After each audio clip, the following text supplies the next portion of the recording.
Sorry naman. Bangus ulit. Masarap eh. Ilagay ko na yung kamatis sa kawali. Medyo marami-rami yan. Lagyan ko na rin yung sibuyas, luya, bawang. At ilagay ko na rin yung talong. At isunod ko na yung isang pirasong bangus na hiniwa ko lang ng pa-serving cut.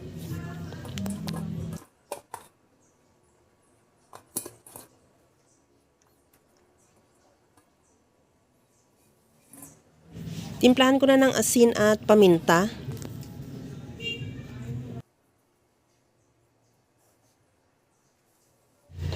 Lagyan ko rin ng pamintang buo at patis. Paglagay din ako ng dahon ng laurel at lagyan ko na ng mantika. Lagyan ko na rin ng siling green.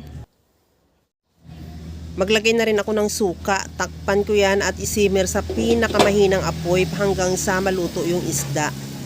At maglabas din yung pinakakatas ng ating gulay. Kagaya nito, napakarami ng sabaw niya. Hindi tayo naglagay ng tubig dyan pero masabaw din. At pagkatapos niyan, tikman ko na rin kung okay na. Mayroon din ako ditong ampalaya. Sadya ko talagang pinahuli yung ampalaya dahil ayoko nang ma-overcook yung ampalaya. Takpan ko ulit hanggang siguro mga 5 minutes hanggang sa maluto lang yung ampalaya. Huwag mo lang i-overcook para masarap yung ampalaya pagka medyo crunchy pa siya. Okay na tong ating pinangat o paksiw na bangus. Ready to serve na. Kaya mga kalasa, kung nagustuhan mo yung ating video, please like na lang at pakishare na rin sa inyong mga friends.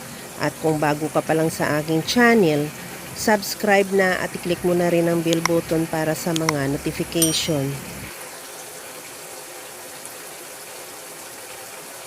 Okay na to, luto na.